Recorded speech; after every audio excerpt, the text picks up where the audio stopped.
यही ज्ञान है। लेकिन हम लोग स्वयं के अंदर कभी जिज्ञासा नहीं करते कि मैं प्राप्त नहीं कर पाऊंगा ज्ञान को। हम किसी बुद्ध पुरुषों के पास या संतों के पास जाते हैं तो किसी ने कह दिया और हमने वो बात मान ली। लेकिन मेरा ऐसा स्वभाव नहीं है कि किसी ने कहा और मैं मान लूँ, नहीं। मैं जब तक स्वयं नहीं जान लेता चीज़ों को तब तक नहीं मानता कोई चीज़ों को, क्योंकि मैं जानने में ज़्यादा बिलीव रखता हूँ, ना कि सुनने में किसी ने कह दिया और मैंने मान लिया। तो आप सभी लोग भी ऐसा कोई कह दे स्वर्ग में जो है नरक में जो है तो केवल मान लेना नहीं है, हमें वो चीज़ जानने की कोशिश करना है। और वो विवेक हमारे गुरु या कोई भी गुरु हों जो हमें देते हैं, तो केवल मान लेना नहीं है, हमें चीज़ों को जान लेना है कि सत्य क्या है। क्योंकि जब तुम जान नहीं लोगे ना तब तक तुम्हारे मन में जो विचार विश्राम चलते रहेंगे, पता नहीं होती होंगी कि नहीं होती होंगी ऐसी चीज़, स्वर्ग में क्या हो रहा है, नरक में क्या हो रहा है, ब्रह्म क्या है, पार ब्रह्म क्या है, सत्यलोक क्या है। केवल कहने सुनने से अपन पहुँच तो नहीं जाएंगे ना, अपन अपने मन में ये संशय तो चलता ही रहेगा कि होंगी कि नहीं होंगी ऐसी चीज़ें।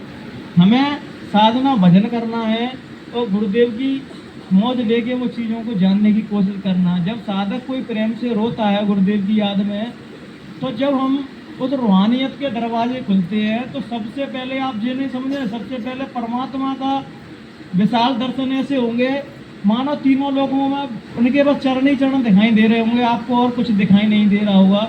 तो वो चरण तुम्हारे बार बार चित्त से अलोप होंगे, बार बार सामने आएंगे। फिर गुरुदेव के भी चरण आएंगे, फिर आपको अपनी समझ दिखाना है वहाँ पर। केवल जेने के परमात्मा का चरण दिख गए तो हम उन्हीं में नतमस्तक हो गए तो वो तुम्हारे अध्यात्म के रूहानियत के द्वार नहीं खुलेंगे। माँ तुम्हें अपने गुरु पर विश्वास रखना है और केवल ये ध्यान में रखना है कि मुझे तो अपने गुरु के ही दर्शन करने हैं, ना कि परमात्मा के। तब गुरु के ऐसे चरण दिखाई देंगे मानो तीनों लोकों में नहीं देखे होंगे। आज ये शरीर जो आपने देख रहे हैं ये तो हम सभी को चेताने के लिए सदगुरु धरते हैं, लेकिन ये उनका वास्तविक शरीर नहीं है। वास्तविक शरीर देखना है तो अंतर में जाइए, तो जब वो चरण हमको दिखाई देते हैं उसमें ही साधक अपने प्रेम के ब्रह से आंसू टपकाता है। तो उन चरणों से ही रास्ता ऊपर के लिए गया है। जब हम जाते हैं सब स्वर्ग नरक वैकुंठ सब हमें दिखाई देती है, लेकिन कब? जब हमें गुरु पर पूर्ण विश्वास होगा और हमारे अंदर जब हम रूहानियत के मंडलों में चढ़े तो ये मत समझ लेना कि मैं अपनी तपस्या से बढ़ रहा हूँ। वो तो गुरु का ही प्रताप है, वो गुरु का ही आपसे प्रेम है कि वो आपको चाहते हैं, आपसे प्रेम करते हैं, इसलिए वो आपको ले जा रहे हैं। आप साधक लोग, बहुत से लोग रोते हैं तो वही सोचते हैं कि मैं रो रहा हूँ तो सामने वाला मेरा प्रेमी तो ही रो रहा होगा। लेकिन वो क्या कहते हैं कि जो तू आवे एक पग मैं आऊँ पगसार। तुम केवल संकल्प तो करो कि मैं गुरुदेव का हूँ या मैं गुरुदेव से बहुत प्रेम करता हूँ, क्योंकि वो एक ही भाषा समझता है। आप लोग भला कहिए कि 5 नाम लीजिए या जय गुरुदेव की माला फेरिए, लेकिन जहाँ तक मेरा मानना है वो केवल एक ही भाषा समझता है, वो है प्रेम की भाषा। जो प्रेम जो कोई करता है प्रेमी से, तो माँ किसी भी प्रकार का छल प्रपंच नहीं होता, माँ खोपड़ी रहती ही नहीं है, माँ पूरा हृदय टू हृदय कनेक्शन होता है।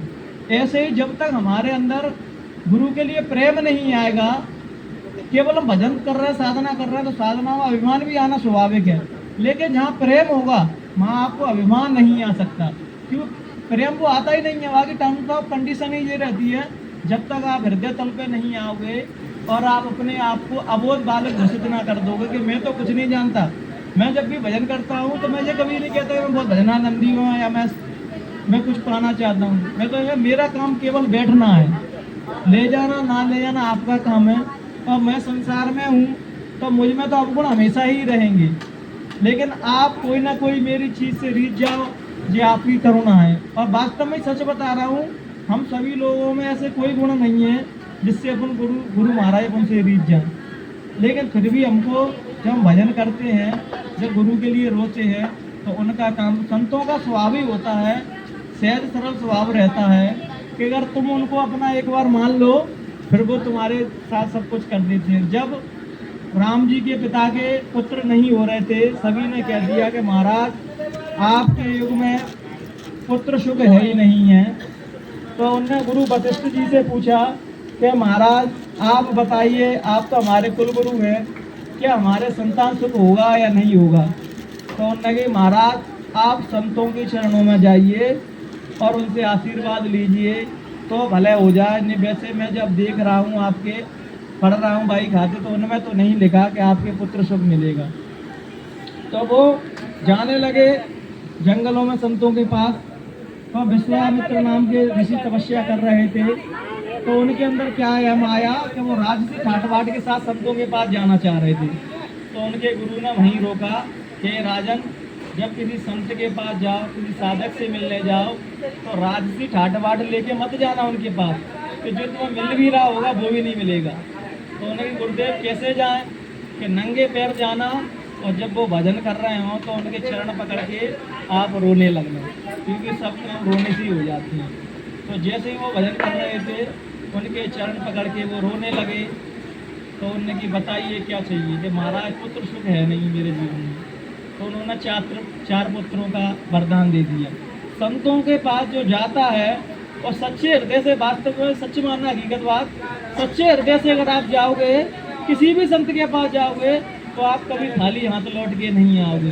कि वहाँ संत अच्छा आया या बुरा आया, ये बात मैटर नहीं कर रही, वहाँ आपका भाव मैटर कर रहा है। कभी लोग चोरों का भी भजन करके उस मालिक को प्राप्त कर लेते हैं, लेकिन हमारे गुरुदेव का, मैं उनके बारे में क्या कहूँ, आप सभी लोग खुद जानते हैं, लेकिन फिर भी हमें विश्वास नहीं होता। कईयों सत्संगी, कोई जा भगत के यहाँ जा रहा है, कोई जा देवता के यहाँ जा रहा है, इसका मतलब देवी देवता तुम्हारी नज़रों में ज़्यादा बड़े हैं, तभी तो तुम किसी के पास जा रहे हो। लेकिन मैं तो किसी के पास नहीं जाता, देवी देवता के पास नहीं। मर रहे हैं तो मर जाएंगे, लेकिन जाएंगे किसी और के पास नहीं। क्योंकि जब तुम्हें तो ये भी कह रहा है गुरु महाराज को मैं सब कुछ मानता हूँ, और बगल में कहीं चौकी भर रही हो तो वहाँ भी चले जाते हैं, अरे वो चौकी भर रही है, बहू के पेट में दर्द दे रहा हो, तो इनसे मांगो ना।